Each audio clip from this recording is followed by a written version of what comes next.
Hi, I'm Grayson Shapiro, and I have not won an Oscar yet.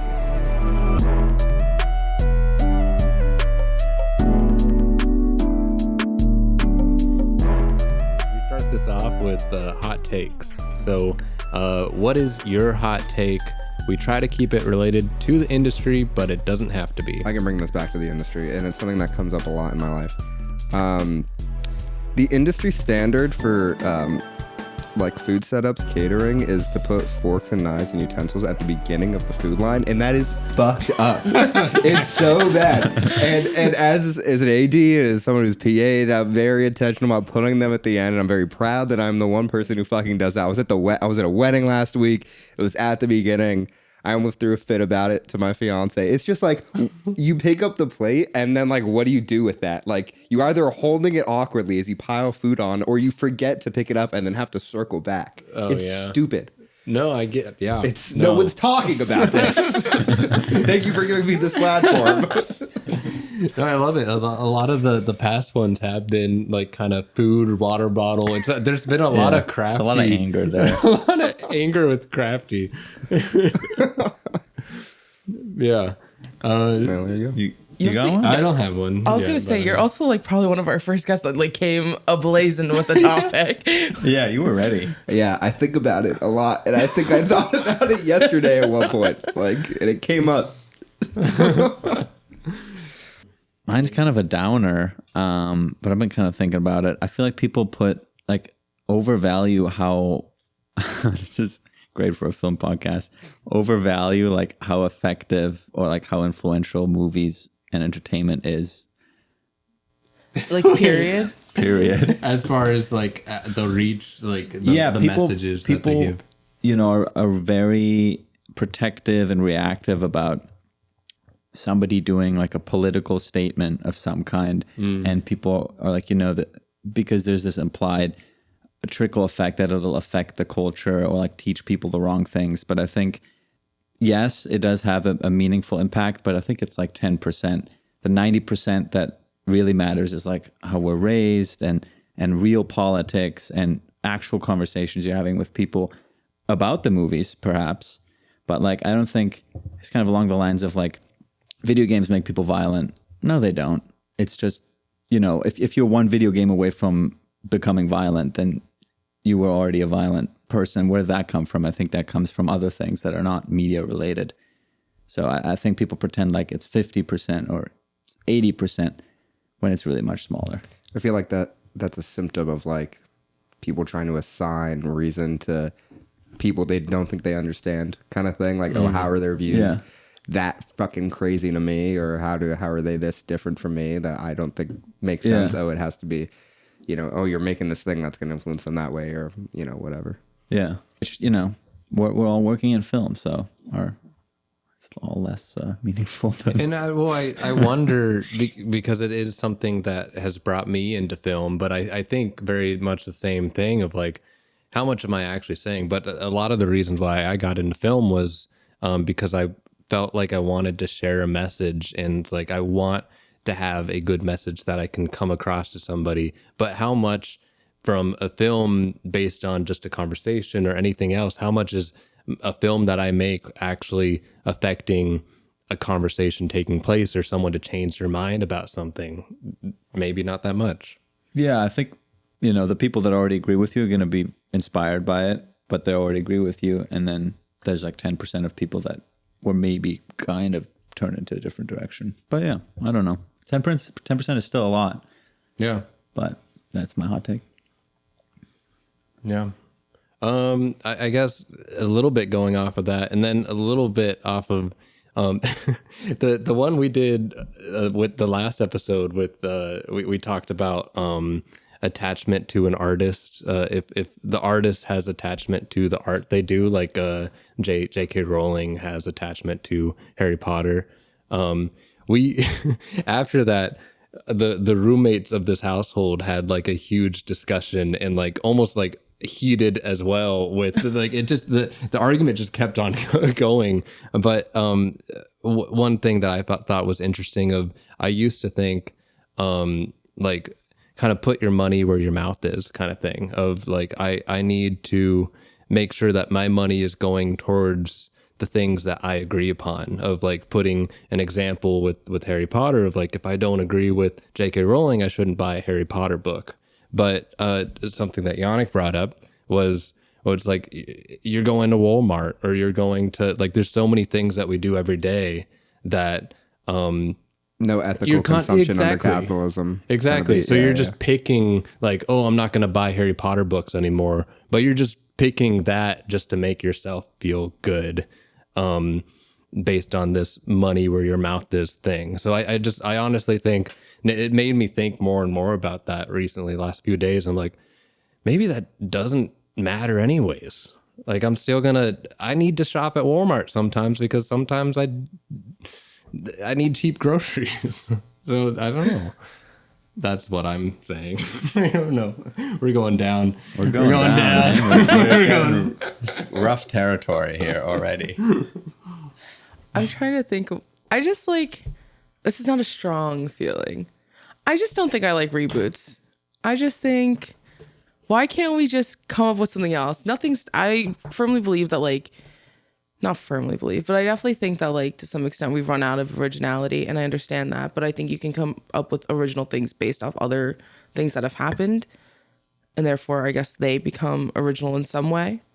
But I just think like I don't need 1,000 like Jurassic Worlds. I don't need 1,000 more like what was the last thing that I was like just watching? Dunes. Okay, no, actually, I take it back. I love Dune. I'm trying to Wait, hold on, wait. Hayden. I do love Dune. Dune's Wait, not a I reboot. love Dune. I do love.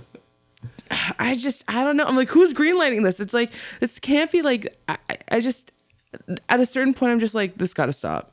Like, let it die. There is originality, and there are great scripts out there, and like good shit can still be made, but it's just like the studio machine has morphed into franchise machine, which is like all either superhero or like it's all IP that's already out there, and that's becomes a lot of reboots. I mean, I guess I agree and disagree with that. Like, yes, there's originality, but it's all based on like similar stories that have been done before, like the through line, like the Bane, like at least what I've noticed in terms of reading submissions and things like that. It's just like there are so many.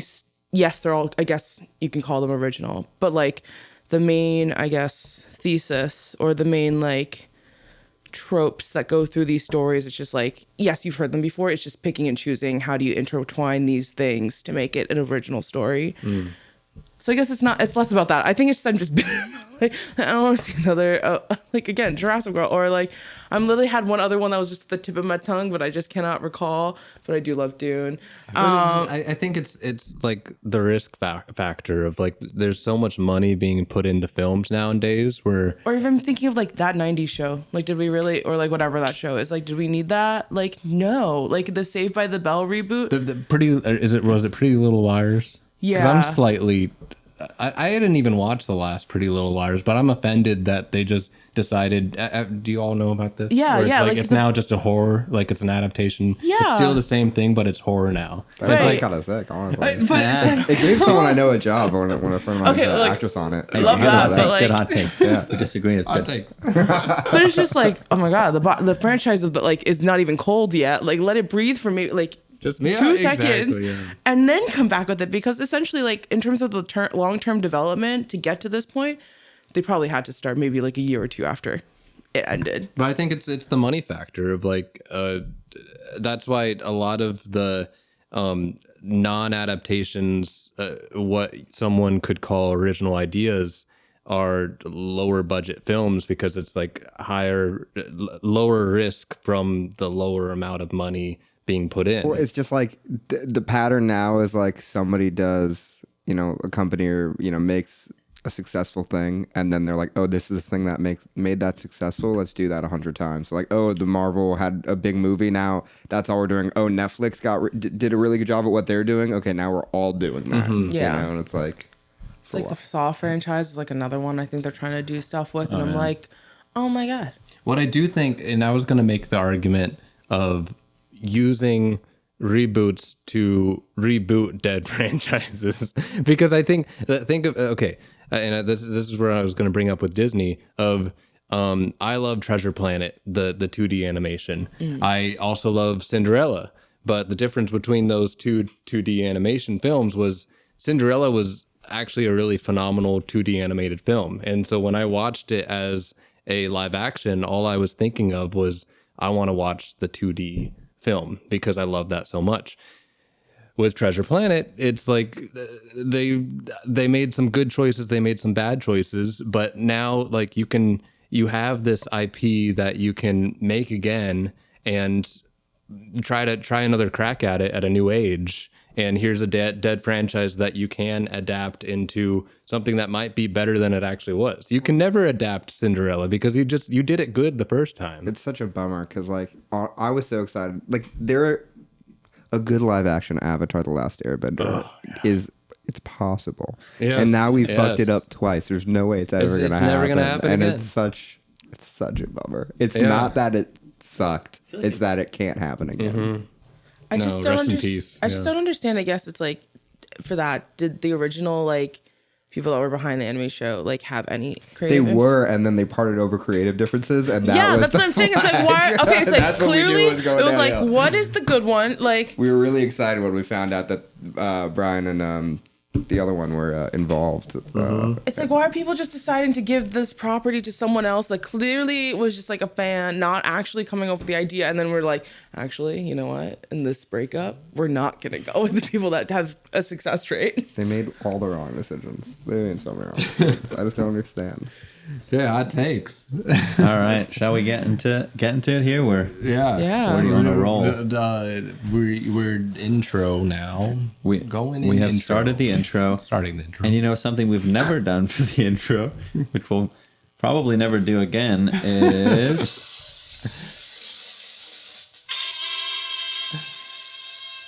This is Indieknot Films. You're listening to Haven't Made It Yet. my name is Yannick, Hayden. Sam. and we're here today with Grayson, hello. and we're going to talk a little bit about casting among some other stuff a lot of stuff. Grayson, very prolific, fingers in very many different areas and facets of the film industry. So we're excited, and we're going to get right into it with a question Sam has prepared. All the questions Sam has prepared. Okay, well, very first thing, let's start at the beginning of your career. Right, like so you grew up in Los Angeles, around like the Santa Monica, Venice area, from what I recall. But your first film experience, maybe because you were from this area, was at like 15, 16 on a feature. How does a high schooler like get that kind of opportunity? So I'd say like when I was 14, I decided like, oh, film's going to be the thing. And I think, I was grasping it an identity. I was like, great, it's going to be film. So let's do this. Why film? I think, so when I was 12, a very close friend of mine died. And he was doing a bunch of cool shit, including film. And he did some, his name was Max, did some really like impressive stuff. By the time that he passed away at age 13, he'd like performed like live stand up, and he had like written a screenplay and like made these videos and stuff. And like him and another friend were always like making those, and like they never really let me like do them with them. And like so I had the phone from that, and like always wanted just like it just seemed so cool. And yeah, when he passed away, that affected me deeply, and I think part of it was like definitely like carrying that torch, I think. And it's beautiful. Yeah. So that's I think like the original why was just kind of inspiration from him. But yeah, I just thought it was cool. And like I think if I'm being completely honest, I felt so uncool, and I'm like, maybe this will be the thing that makes me cool. This will get me into bars. Yeah, exactly. So when I was 14, I tried to get into my high school film program, and they wouldn't let freshmen in. And then I found this place called Venice Arts, and somehow was led into the advanced film program, even though I hadn't really had any experience. And learned a lot about like story and stuff. And the one summer we produced this like web series, and I like UPM did, and learned how to do like casting stuff, and like made my first call sheets, and it was a really good practical experience. And then I got this opportunity to PA on this feature when I was 15.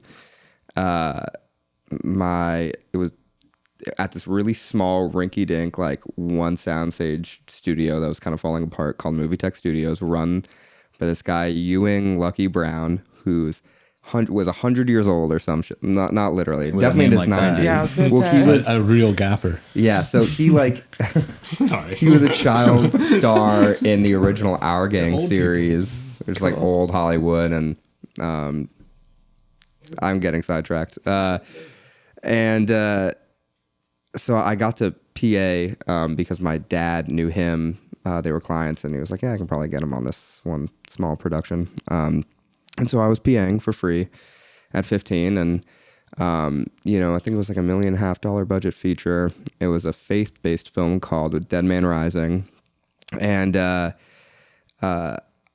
were like, "Can you help the UPM with X, Y, and Z?" And I was like, "Sure." And they're like, "Hey, do you know how to do call sheets?" And I was like, "Yeah." And like, "Do you know how to do this?" And I was like, "Yeah." And I really didn't, but I figured it out and just kind of looked it up and got to set the second day. And they're like, "Hey, do you want to be our second AD? Like, Wow. we still not going to pay you, but we'll give you the credit Whoa. and you can do it and learn." And I was like, "Hell yeah."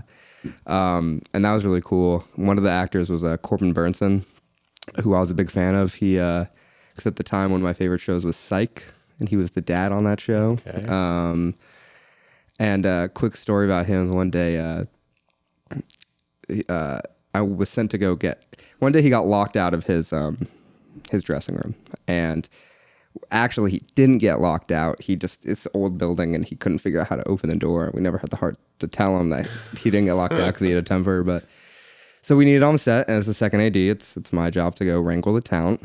So I go get Corbin and knock on his door. I'm like, "Hey man, we're ready for you on set." And he goes, "Oh, fuck off." And I was like, "Okay." And I go back to the producers and I'm like, "Told me to fuck off." And I thought it was kind of funny. And they're like, "He did what?" And like I get it, especially like their 15-year-old like PA or intern, whatever. So later, I think when they cooled him down, he like pulled me outside to like one-on-one. And this is also very much akin to his like character on the show and like being kind of an angry dad and then having to kind of have the tender moment and be like reluctantly be like, "You're a good kid." And so I got that moment with him. He was like, like, "You're gonna like be this huge thing, like you're gonna be we're all gonna be working for you one day, blah blah blah." And so that was pretty cool. But and last day of set was my 16th birthday. I still have on my desk this like they got me this book that they all like signed and like wrote notes in and stuff. So That's cool. coming up on 9 years ago from that adventure. That was really cool. I also was in summer school at the time. So I was like 2 hours late to set every day because I had to go to summer school. And I didn't even finish. Like I, dealt with a lot of like home stuff and like mental health stuff and ADHD. And so like I never did any of my homework. Like I was, I knew all this stuff. I just never did the homework. So I failed a lot back then. So I was acing those classes with like no effort, showing up 5th week, like first day of the last week, I got suspended because like some kid like sold me this like water bottle full of like whiskey and like I got caught and like because it was summer school it's like the suspension was 5 days and if you miss 3 days you're cut. So like the whole thing was a waste of time. Like I didn't even get the fucking credit. But that memory is tied to the future as well. So I thought I'd bring that up. Well, I mean, you're already getting more experience than people in college could wish for back in that time. Mm-hmm. Like people like go to school hoping they can get that. And did you stick with that? Did you continue to go like doing intern PA gigs?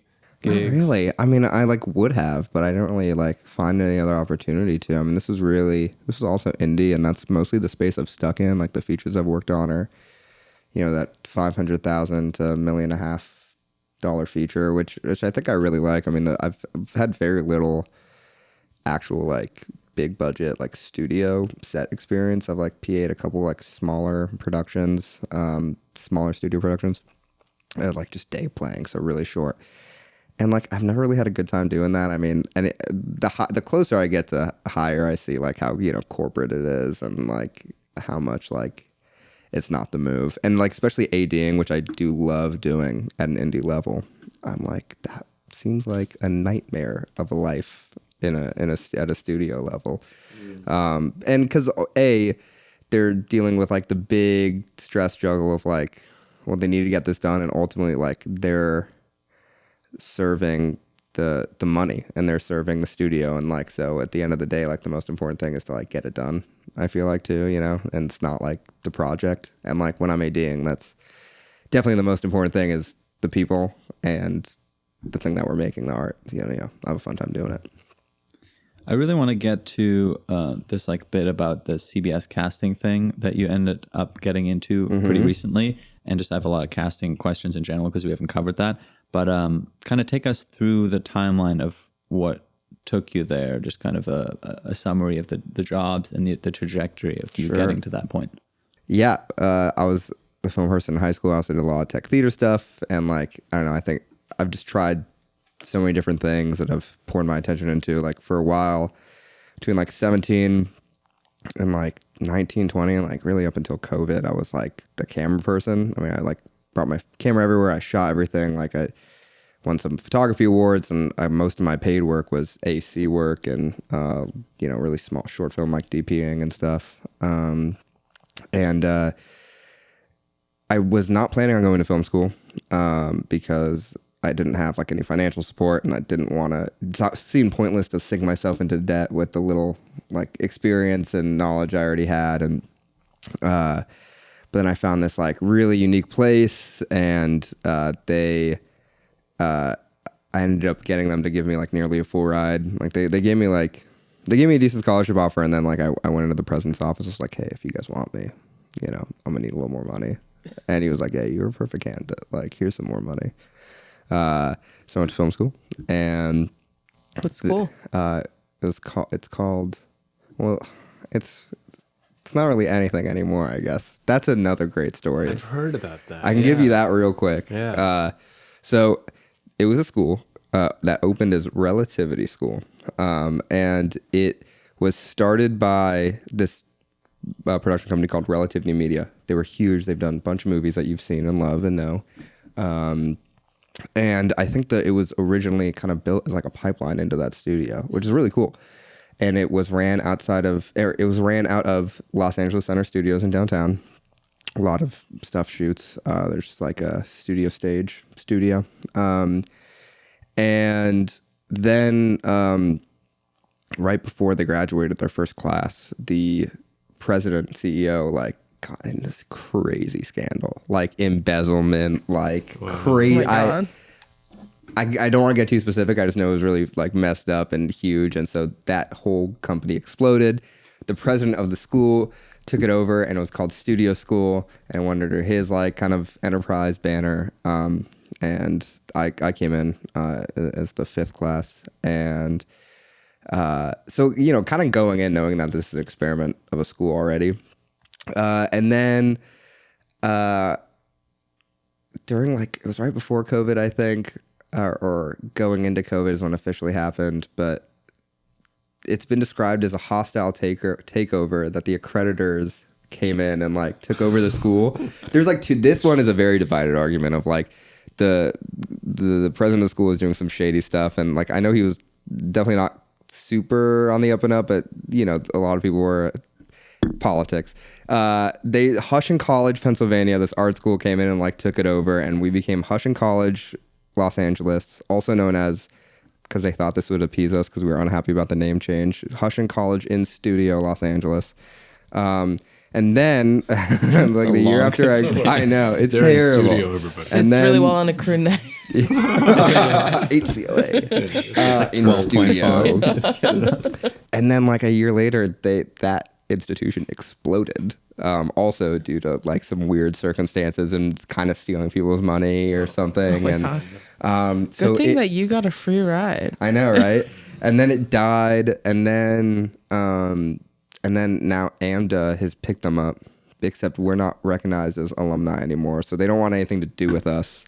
And the past is kind of erased, but also they're still operating out of LACS, and I don't know. It's weird. So it kind of exists and doesn't exist.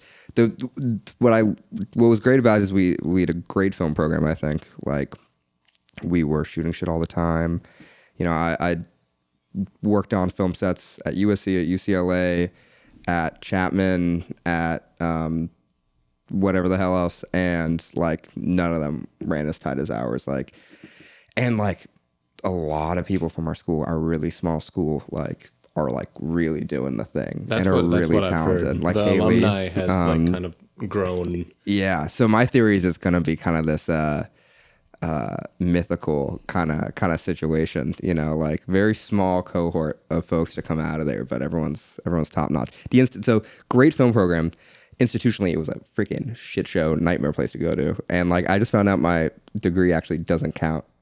It's only nationally accredited, not regionally accredited, which is what you need really. It's like, if people are like checking to see if you have a degree, especially if you want to teach or something, like, it's like the only reason to get a degree. But when I know. when did anybody check your degree? Well, if not you for wanna teach. yeah. If I wanted to teach is like the okay. biggest thing or something, see. which would have been a nice option to have. Yeah. But whatever, you know, maybe I can get a master's or something. Anyway, so that's the history of that school. So I went there and transitioned into kind of ADing became my like focus in terms of like what I can contribute to other people's sets. You know, besides my own like writing and directing and producing. And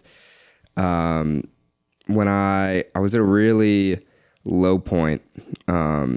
Coming out of COVID, like 2020 was a fantastic year. I did nothing.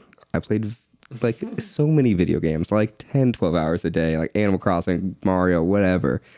Got fat. It was awesome. And then 2021, I had to face the consequences of my inaction. And it was really, really bad for my mental health. Like I didn't end up directing my own thesis film. I was like, I don't have the financial or the mental constitution to back a project right now. So I produced a film for somebody else, and that was my thesis. I went and I was like, I don't know how I'm supposed to start a career in film right now, and graduated. And right before I graduated, I started TAing back at Venice Arts. They had started a new program called the Center for Creative Workforce Equity. It was brand new, and I like TA'd like the first run of it, and then came on as a program assistant for a second go, like right after I graduated. And basically we had a couple like programs in there where we took underserved 18 to 24-year-olds around LA County, and we gave them like intensive film training. So we had like this digital storytelling apprenticeship was our 160-hour paid learning intensive. And then we also had like a 480-hour editing pre-apprenticeship, also paid. And I'd also work with them. I became program coordinator, and I'd also work with them to like help them find internships and build internship partnerships, which is really cool for me also just to network with like studios and production companies. Because the cool thing about that is we subsidized those internships. So, you know, oh, we can't afford any interns. Oh, we don't have the space. Like, well, we'll pay them for you. So you get free interns and we can pay them. So that was kind of a big thing we were doing as well. So I was there up until November, so pretty recently. And that was my main thing. So I've only just gotten back into kind of the grind of it all. That's not going too bad so far. But anyway, while I was doing that, soon after I started and I became the program assistant, a friend of mine, Ada, who worked at Paramount, was a participant in this program called the CBS Pipeline Leadership Program. And she was like, hey, I'm associate producing this film. Will you PA on it? We don't have money to pay you, but it could be cool.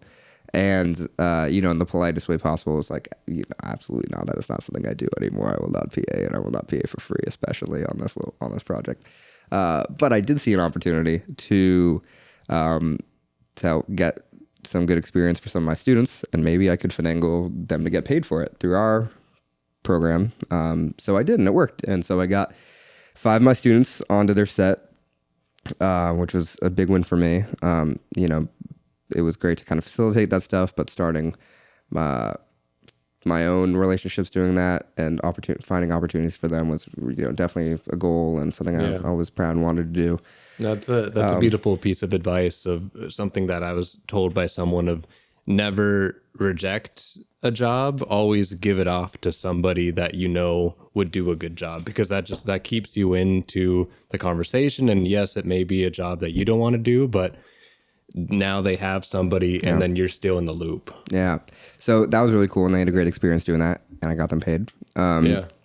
And then I saw more opportunity in that, like, well, these programs are kind of aligned. So basically what their program, the CBS Pipeline Leadership Program, they take people who work at CBS Paramount, so, you know, Comedy Central, MTV, Nickelodeon, like any of their companies, who are early career storytellers, so like below management, you know, and put them through this like program. They get like a week long, like a weekend summit where they take these classes and like online, you know, virtual stuff, and it's like almost kind of giving them like film school kind of stuff, and they get like a $5,000 budget, or they have to pitch to these nonprofits. They get put in these teams. There's 7 teams. 5 nonprofits, so 2 of the teams get cut. The teams that got picked up by a nonprofit, they get $5,000 to make a film in support of the nonprofit that the nonprofit gets to own and do whatever they want with. And it's also like a competition where, like there's best films, the best film, their nonprofit gets $100,000, and they get to get a meeting with the president of Paramount Global and some other big people, and as well as a little extra money. And so I was like, well, they work with nonprofits. Maybe there's some way we can kind of build a relationship. So I got the person who founded that program, Lori Erickson, the VP of casting at CBS, awesome person, in contact with our director at the time. And we became coalition partners, which meant they could nominate us into the program, or that we could get nominated into the program. We could nominate our students or faculty who were in the qualifying bracket. So we nominated the next year we nominated all of our pre-apprenticeship students, of which there were 13. And then I got one of the nominations, which was really cool. And so I had to apply to get in, and there were like 35 slots total. You could apply for like director, producer, casting director, editor, or pipeline executive, which is and writer. So I fucked it up with 5 in there somewhere. And I thought applying as a casting director was more realistic than getting in as a director. And I was like, this has always been something I've been kind of interested in, and thought, if I had an avenue that could be fun to explore. And so I did, and I got in, and then we did that program. We started it. We got picked up by Our House Grief Support Center, a really cool nonprofit, and they do like kind of grief counseling services for bereaved folks. And then the strike happened, and so we went dark right before we started like the actual pre-production production process, and we picked back up in January and made the film. And that was a crazy experience also because no one else really in the program had really like indie like short film making experience. Like they all just kind of worked their like studio corporate kind of jobs and working their way up from the bottom there. So it was very like freshman year film school kind of energy. But anyway, we wound up winning in April, which is really cool, and I got my first Variety article mention came out of that, and we won some money for an awesome nonprofit. We were going to meet Bob Backish, the president of Paramount Global, but he is now no longer the president of Paramount Global, so I'm expecting to hear from them soon about what we're going to do about that. And then I also won the Emerging Casting Director Award. Oh, yeah. Yeah, presented by Talent Systems, that does casting networks and cast it. And that was really cool, especially being like the only non-casting director in the program, where all the other casting directors are casting associates at Paramount already. Wow. And they were all great. And that was really nice. And I also found out I was the only person to put together an in-person casting session. Like I held it on the Paramount lot. It was awesome. And I think that also kind of goes with my indie like background of like, do it how we want to do it, and versus like, well, here's the industry standard, which is very much not in person. And we only had like a week, so I don't blame anyone. We had like no time to do this. So you did like an open session where like, hey, we're here at this time, come through, or did you reach out to people? No, I posted a casting networks listing, and looked through, 1,000 submissions. I didn't have people audition though virtually. I just kind of went based off their reels and headshots and whatever, and invited whoever I thought could be interesting to audition. And then I also made like a Google form for us to post on our Instagrams for our network. I only got 7 submissions from that, and both our leads came from there. Wow. Okay, just I guess pivoting is like the question I'm gonna get to is like, okay, so when you first started, you were mentioning that you did a lot of camera work, and then you also direct and work on a bunch of different types of projects, right? Like, well, one, what makes you pick a certain project in general? I guess I would love to know that. And two, like now choosing to be a casting director, it's like I'm assuming you'd also have experience doing that prior to doing this program.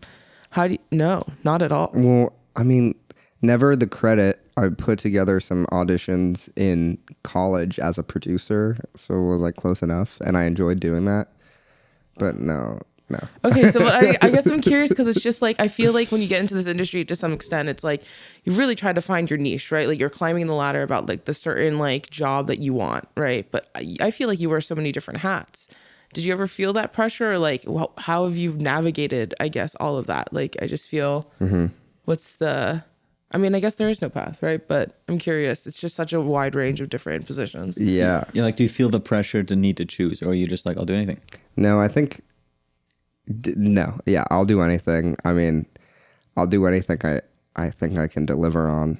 That's not true. I've accepted things I wasn't sure if I could pull off. But I mean, that's like, I think everything I've ever done at the beginning, the first time I casted, like, saying yes to second ADing this feature, kind of leading them to believe I could do it more than I actually on paper could have, and figured it out, and whatever is like, fake it till you make it, and just give it 200% to it, and be creative and figure it out. Like everything, except for like the really technical, like kind of, camera stuff, is really just common sense for a lot of it, and creative thinking and creative problem solving.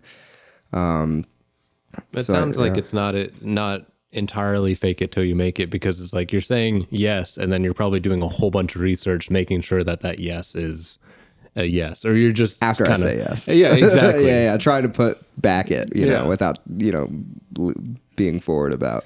I mean, to some degree, it's got to be a skill, because I don't know other 13-year-olds who could figure out how to put together a call sheet based on some light Googling for like a $1 million, I don't know. Me at 13, I'd be uncomfortable going to an actor's, knocking on an actor's door to try to help him out of his not unlocked door. But you're gonna have to withstand some compliments, Chris. That's part of this. It's part of this. You got here. Yeah, I think a big thing, like I said, I'm just coming back into freelancing, and not even coming back in. This is the first time in my life that I'm really doing it not as a student or, young, like, so it's only been, half a year. And the thing that's keep me sane and that I'm really trying to follow to not fall into the traps that I have in the past is just follow the fun. Like do the things that you enjoy doing. Don't like hold yourself to any path, like be fluid about, like, take what I can get. Yeah, I think you asked, like, how do I pick projects or how do I choose? Like, I wish I could say, like, I really had options much. I take what I can get. But the thing that I follow is the people, for sure. I mean, it's, finding people you like to work with, and, finding people that, like, like, see you and respect you, I think is the thing that also is new about this period. That I had less of in, like, film school and stuff. Like, I think the spaces that I'm in now, like, I'm seeing even, like, I can see that I'm seeing even higher than I think I am, and I'm given a lot of weight, and my opinion matters a lot, and people, trust me. And so that's exciting in a way that makes me want to deliver for them, but also gives me the space to, like, go and do it. Because when you're worried about, proving something, or worried about, like, the power dynamic or whatever, like, it, in kind of an opposite way, it ends up being very limiting, and you're not just kind of working to your maximum capacity, if that makes sense. So I try to not put myself in that situation anymore. Well, you've officially entered the Indieknot world here, kind of with us meeting through Haley's project, who was on the podcast recently, and then through you coming and helping me on my project. And I thought it could be interesting, since we have a real life example kind of how you approach things. What were the challenges with filming with us? And maybe you could just like talk about that a little bit, and we can use it on like a reel or something. Oh, Yeah, give us compliments back. No, not compliments. Like, what are the challenges? well, I'll just talk about my experience. 20-hour days. I had a blast on Tendon. I really did have fun, and it was Read the cue cards. it was also a massive challenge. One that interestingly was a massive challenge, but not scary at all. Like, I don't think I was ever worried that we weren't going to be able to do it, or the vibes were there. Like, everyone wanted to do it and was excited to do it, and especially like the people leading it. And but challenges were, I hadn't done that level of short, that guerrilla, maybe ever. So I was like kind of terrified. Especially when we did our first scout, I'm like, how are we gonna fucking pull this off? Especially like, and there was one moment where like there was a park ranger that like, or someone who worked at the park who was like right in front of us, staring in the middle of the night as we had these like the hottest lights you could have flooding the park. We got away with it. We did it. Also the massive amount of like locations that we had, and it was so sick. Like all the spots, like really, really great location scouting. But we did like 12 company moves that in like 3 days. It was crazy. And the last day, I'd put it together that we were just at the house, which was so fantastic. But yeah, in those 2 days, we were like all over the freaking map and like going all over the place. So I think like managing the time, that was probably the hardest part, but it was a fun challenge. There was I felt like there was a lot of luck involved, because any one of the 2 to 3 days could have just not happened if we gotten unlucky, because no permits and everything. Yeah, a lot of faith. Yeah. Do you usually get permits, I would assume, since you're doing bigger stuff? Well, on my own short films, like I haven't really made, directed, and produced like a proper short with like a crew and gear since like college. So, and then we had to get permits just to get for it to count as a class project, and it was better because we had student discounts. But everything else I've worked on, it's been private. I haven't really done too much on location for my own stuff. And again, I haven't really done much of my own stuff recently. But I think everything else I've been involved in that has shot out has been on the up and up enough that we've done permits. Yeah. Because it's like if you're like spending a lot of money and like people's times, like you don't want to have even the like half, you're screwed as all hell if like somebody comes in and stops you halfway through the day. Yeah, we got lucky. We really got lucky. Yeah. I think the nights also help too, Yeah. in the show area. But every challenge was a fun challenge for sure. Like it was interesting to. One of my favorite parts was just sitting down with you for the first time and like looking at your terrible schedule and like cleaning it up in front of you and seeing like how I was so thankful. I was like, oh my God, this makes so much more sense. I have no idea how we would have pulled that off in that scenario. So that was, and as someone who loves competitive spirit in board games and winning, I was like, oh, I'm doing a good job here. Like I'm making this guy happy. I thought we were gonna meet for like 3 hours. You came in, you ate like a slice of pizza, like you typed 20 minutes on your laptop, and then we just played like a board game. I was like, here you go, here's what we're doing. And it like saved everything. Yeah, no, it's fun. And I love it's like a puzzle, like that kind of scheduling stuff really scratches that same itch of just kind of like problem solving games and stuff. I really like that.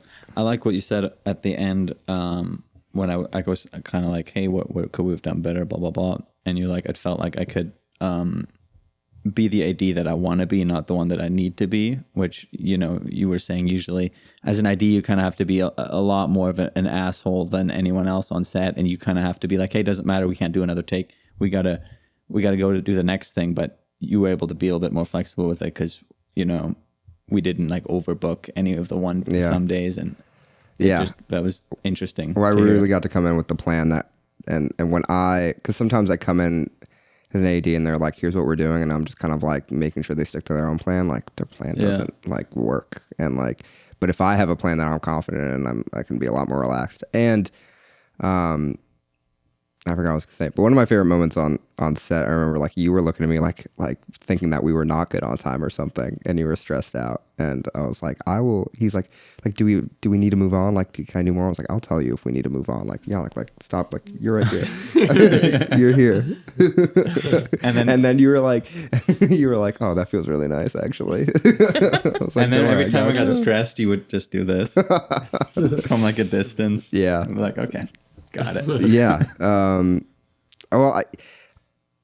Here's what I say. It's like, when you're ADing, it's about making sure like they make the day and like we get everything we need, especially on this level. It's like we can't usually book another day. Like what we're getting today is what we're getting.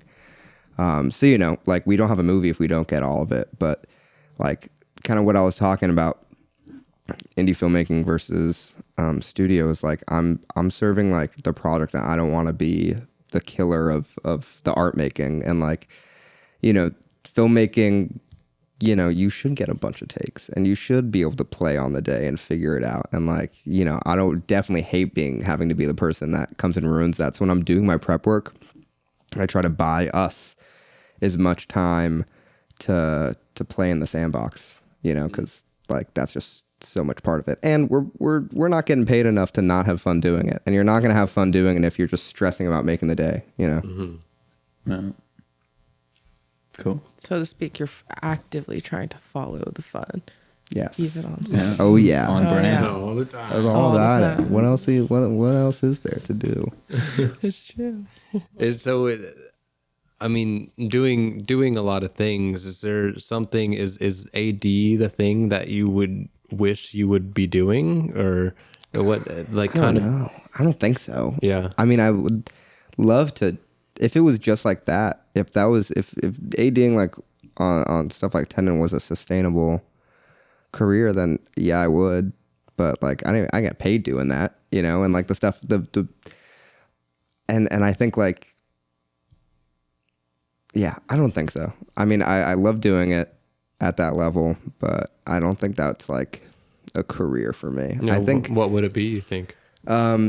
I love directing, but I think the career, Haley and I talk a lot about, running our own production company, and it's, really building up Under the Shell. And I think like, making movies, being a producer, which I think would be able to afford me to direct. But I think like of directing in the same way I think of acting, of like, like would I be happy like being a successful director or a successful actor? 100%. Do I want to do I want to chase that? And do I want my career? Do I want to try to do that? Absolutely not. That sounds terrible. Like I don't want to wake up and be like, how am I going to be a director? How am I going to be like a working director today? Like, Yeah. that sounds so close to impossible and just a painful experience. But I'm doing all these other things. The path is so wibbly wobbly that like, hopefully that'll get me there, and I'll get those opportunities. And it, like with the casting stuff, do I want to be a career casting director? Like, I don't think so. I don't know yet. I'm following the fun right now, and we'll see where that goes. And if it turns into a career and I keep liking it, then I'll keep doing it. I don't think I see myself doing that when I'm like really an adult and doing the thing, but it's really good, just like experience and networking, and like also, especially if the production company is the main thing, I'm learning so much about the inner workings of studio and casting and agents, and just meeting so many great people doing this. It's definitely good for me. I would say like gig work in your in your just 20s in general is a magical time of getting to figure out like what you want to do. Of like, you get to, especially in the industry, I've heard of little to nobody who's done one thing and then just has continued to do that one thing. People have PA'd and then worked on the desk, or started as camera and now doing art. And like people are, it's such a kind of magical time of figuring out the thing that you want to do. Yeah. And I like that. From what I've heard with my friends who aren't in the industry, they don't really get to experience that as much. Usually they get a degree, maybe they, from a thing that they want to do, maybe they do one job on the side to try to find the job based on their degree. And then they get that one job and then they stick with that path. And I think we get to kind of dabble and be like, well, what do I want to do in all this? It's kind of a cool process. Yeah. I also think so much when I was younger, like my sense of identity, and even sense of like worth, like was tied to like success in the field. And like, you know, when that's like the main thing, it is really stressful. But you guys, I'm getting married this year, by the way, in September. I'm very excited. We just hit 6 years. And especially in this last year or two, like I've become such a domestic, and like, you know, shout out Caden, I love you.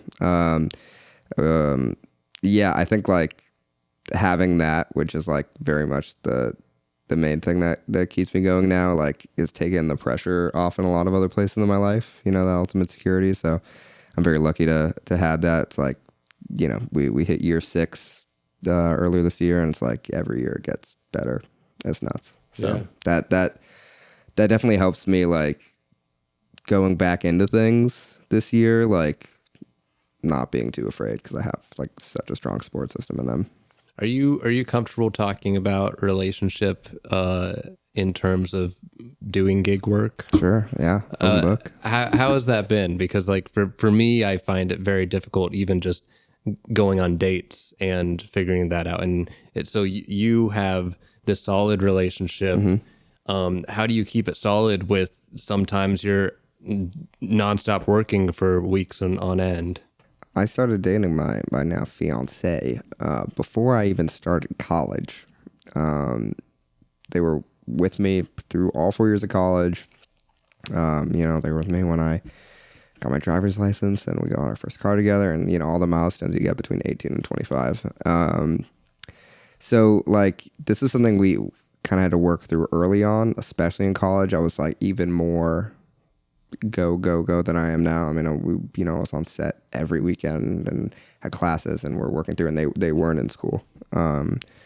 So we've always had very different lives and schedules, and it was actually a very nice year where we had similar like 9 to 5-ish hours, and we worked like down the street from each other, and it was very cute and very nice, but still not sustainable for me to live that way. So finding the time to, you know, like, and it's not hard to find the time, you know, since we live together, and, you know, to have those moments in there. But, you know, I mean, just the relationship advice is like, if you know each other's love language and know how to take care of each other, and yeah, like as long as you know each other are good, like you'll be fine. So if there's, you know, if there's any not goodness, we tackle it immediately. And, you know, we've never really fought. We never fight, you know, we just have like tough conversations when we need to have them. So yeah, I guess I don't really have like too good of a specific answer of how to manage that with gig work. But I think tough conversation is a huge thing. Communication, it sounds like, from what I'm hearing. And then, yeah, just keeping sure that both people are understanding of the situation. Yeah. Well, and it's like, they know that like this is my life and my other love. And ultimately if you know, I keep doing this and things go really well, then they will be well taken care of. So they're definitely rooting for that. And they love to see me succeed, you know, so. I have some casting specific questions. Yeah, let's do it. It's, you know, we're all trying to do the right thing, and it's awkward and everything, but when casting for diversity at like a lower budget level, I found it can be quite difficult, because it's kind of like, it feels like it's almost, you know, who's available right now, which isn't always what you want that cast to necessarily be. Do you have any thoughts on how you approach diversity? When is it important? When is it not important? Yeah, and we're talking about for like non-race specific roles kind of thing. Yeah, like Yeah, usually when I write my scripts, I don't write anything like the race specifics in most of the characters because I'm like who's available at the time when I write to shoot, who's available. Yeah. Well, so how do you cover your bases there? At that kind of your own indie short filmmaking level, it's definitely who you know. I mean, actually, I recommend to all indie filmmakers, short film, no budget, small budget, medium budget, post a casting list it on casting networks or breakdown services or whatever. It's usually free to do, and post. It's non-union and it's non-paid. People will want to do it. The casting process is so much fun. For one, two, you'll find something in the casting process. Maybe something you didn't think. Maybe something you weren't looking for. But it's a really cool part of the process, and like I think it's whenever I haven't done it, it's been a missed opportunity. I think I've as much as I've like enjoy like handpicking people to play stuff or like, oh, you're able to do it, like whenever I've like done auditions, I think I've found something more and exciting about it. With this feature that I'm casting and directing now, I'm doing a lot of new stuff that I haven't gotten to do before, and similar to the second AD thing where it's like, yeah, I can do that, and then having no idea how to do it and figuring it out. It's like I'm figuring out how to get in contact with agents now. Like I'm talking to insert celebrity name here, I've signed an NDA, talking to their agent or talking to some people directly, and that's really cool and very scary, and like a lot of, oh, maybe there's this like industry cadence I don't know about, and I'm going to shoot myself in the foot if I'm not following it. Are you like cold emailing these reps? Mm-hmm. Yeah, a lot of call. Sometimes I'll call first, check avails, and I'll be like, I email this or. But yeah, it's mostly like cold contact. Yeah. Honestly, as someone that has been on the rep side, that's kind of how you do it. Yeah. Honestly, that's it. You're not doing it wrong. Yeah. Well, like I don't know, any kind of like small like contact, like things they need, like or things I'm expected to kind of give them that first email. Like I don't know what I don't know kind of thing is like Sure. the anxiety with doing anything new. Sure. But know that you're not. That is Okay, very great. normal. Like the avail check call first is great. Yeah, I've gotten some advice from these mentors that I've met Yeah. doing like the CBS thing. Like Lori, who founded that CBS program, is a VP of casting at CBS. Like she took a call with me like right before I started that, and just to like as a now what conversation, like, oh, if I want to do this as a career, and so I got some good advice from her, and I had another mentor in the program that I talked to a bit about it. I think I completely got away from Yannick's question of diversity, juggling diversity casting and short filmmaking, right? Yeah. And kind of your own. Yeah, I think like sending out, just like you're not doing anything wrong if you're looking at all your options, and if you don't have a lot of options, then you don't have a lot of options. But I think as long as you've casted a wide net and you're open to all your options, then I mean, what else can you is do? that your approach, or is that something you look for when you cast a movie? I'm just curious. I mean, yeah, I'd be lying if I didn't say like, I'm like, oh, I don't want an all white cast, especially if I have like multiple roles, and if it's a small amount, I'm like, that just, because I think representation is really important, and yeah, it's just also not realistic to even the world I grew up in. I grew up in a very diverse place, and all of my friends are a very diverse group of people. So, yeah, I think just like looking at all your options, but doing casting calls to strangers is a great solution for that, and a missed opportunity if you're not doing it. Yeah, I mean, I remember casting for the short I did before this one, and literally 1,500 people for each role. It was crazy over one night. Like so many people wanting to do it. You posted casting for 10? No, for the one before. Oh, for the one before. The casting websites, the one I tried did not accept tenant for some reason, or there was like a big lag or something. Which one did you do? Breakdown? Mm-hmm. Yeah, the breakdowns like Sam's already give you through the ringer, the runaround. The first time I did it, it was up in 24 hours. Yeah, I don't know. I also don't like their UI at all. Yeah, like I mean it's from 2003. so old. What would you suggest? I do like casting networks a lot, and they gave me an award this year, so I like them even more for You that. kinda But got they're it. free. I like Cast it. It's nice too. Yeah, Cast It. Cast It's nice too. And they're like, I think they're pretty similar, right? They're run by the same company. So, yeah, the feature that I'm working on, so that I got brought in as a first AD, which is really cool. And then I impressed them a lot, I guess, at the table read where I gave, like, they asked for, like, general notes from people. And apparently I gave some notes that changed the course of the script and really helped them crack some stuff. So that was a great first impression. And then they saw the whole like casting award thing and everything, and they're like, I had no idea you did that. We're actually kind of having a hard time with this. Do you want to be our casting director?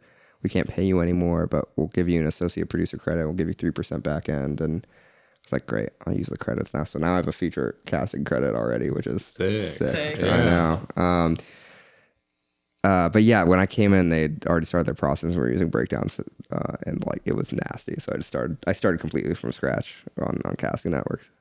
My other kind of, I guess it's more just something that I thought was cool, but curious your thoughts on it. Like how important casting is to a movie. I remember in school we had this course with Chloe Zhao, the legendary, and she was like, casting is 90%.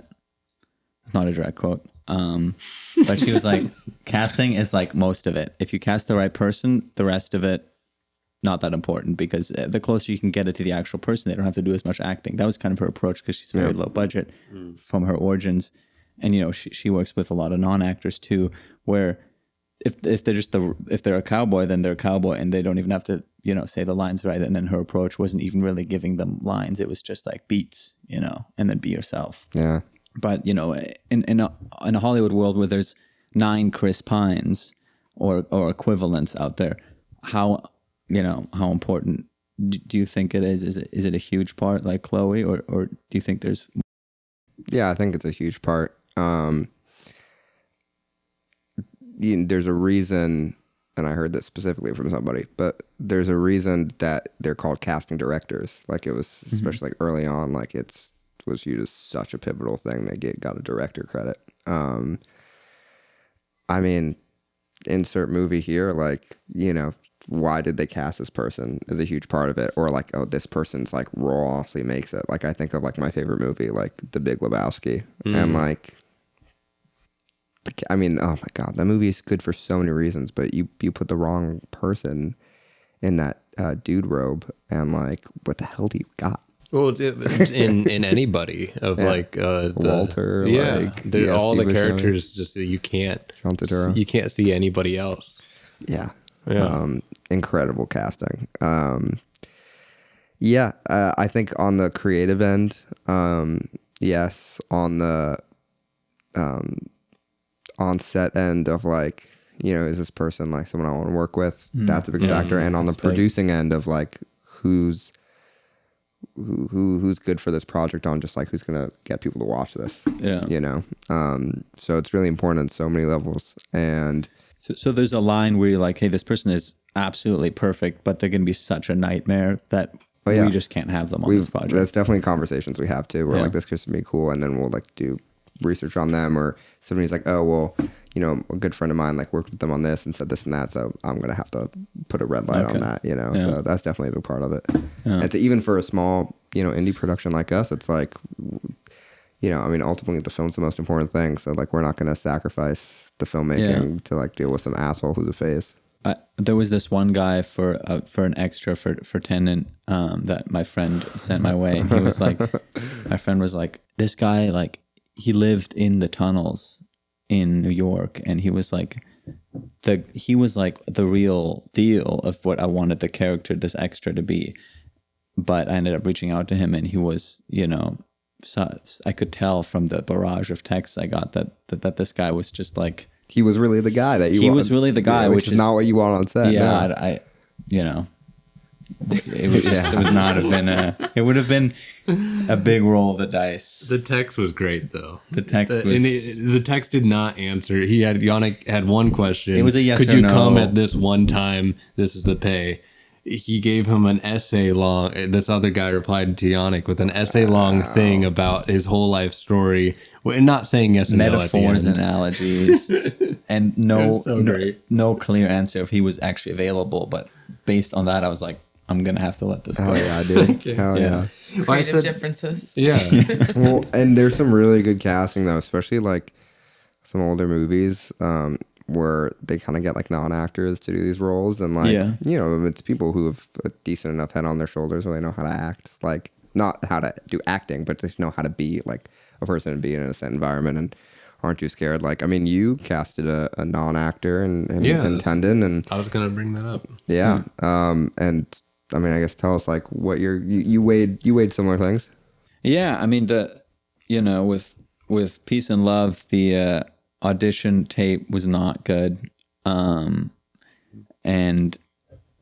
there was a couple moments in it where Harrison, I could tell that I think he did it in like a rush, and he hadn't had a lot of time to like look things over, and he had a lot of stuff going on, but there was like little moments where I was like, oh, if he just does like that little thing there, that's already like that would convey so much.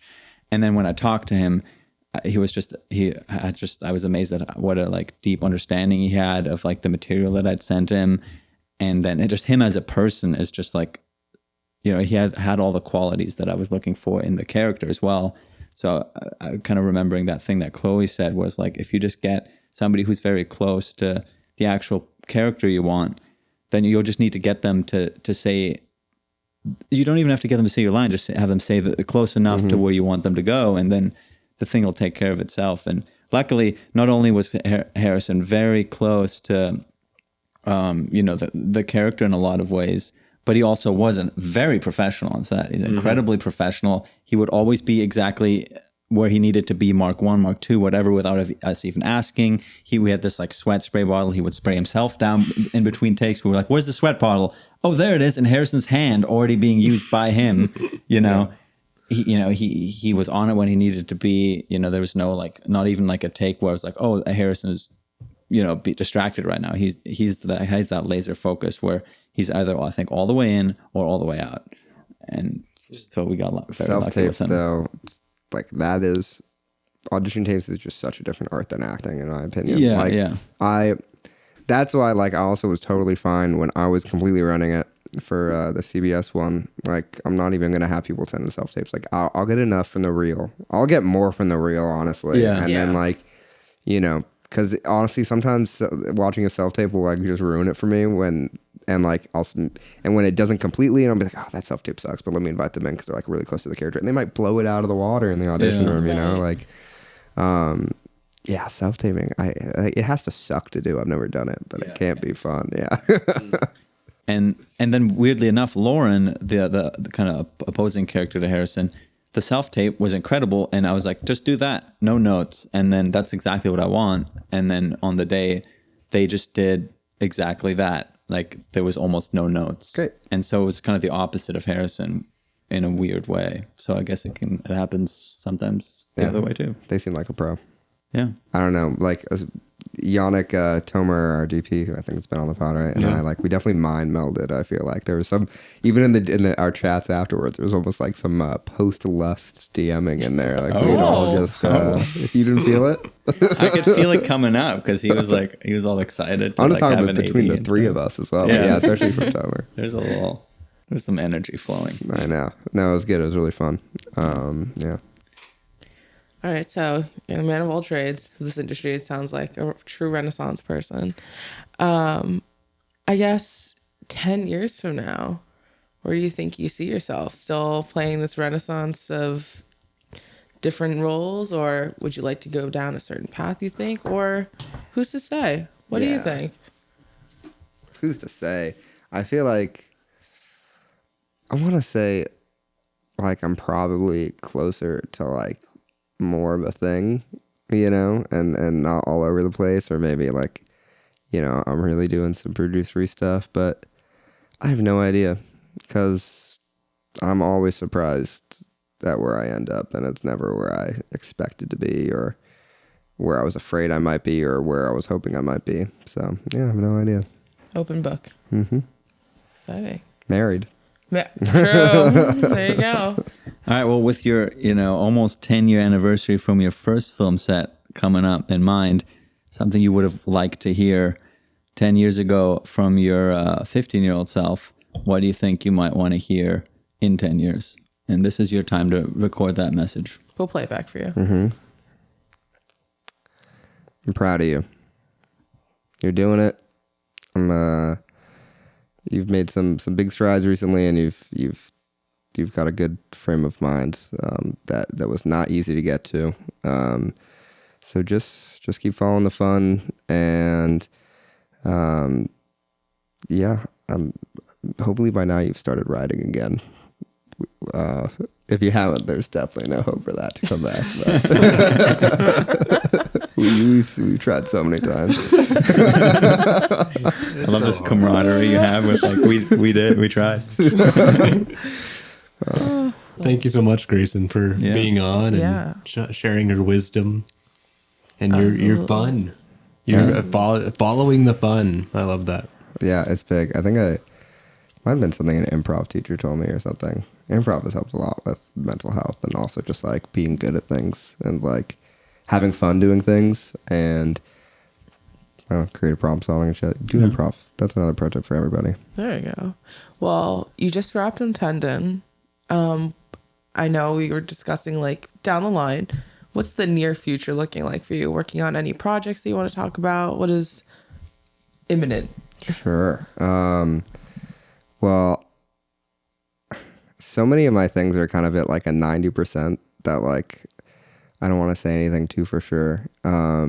We can not release this, and if you want to have the clip or something for whatever reason to like edit with voiceover, with footage or whatever or something. Yeah. Yeah, because it's like things are so early that I don't even know what I can say about stuff. But I've got 2 features this summer that I'm working on. I'm ADing both of them, and one of them I'm now the AD casting director and associate producer on. I'm working with this band I really, really like, and I'm doing some music videos with them. I have this one really high concept project called Ants that I'm hoping to shoot later this year when the timing is right. But I'm also just finished a rough cut of a song that this is a music video that I shot and edited and directed all myself, no crew or money or anything. And that was a real gift to myself to do, because it's been a long time since I've really done anything like that. And like, that's what I used to love doing. So, and it looks like we're going to do one for all 4 of the songs on the EP. This one's like almost like a weird experimentally edited documentary of the recording process. So I can show that to you guys after this. So yeah, those 2 music videos that I'm directing. This was an Indieknot Films production, edited by Hayden Garrett, and music provided by Harrison Garrett. Do you want to leave feedback? Have an idea for our next guest?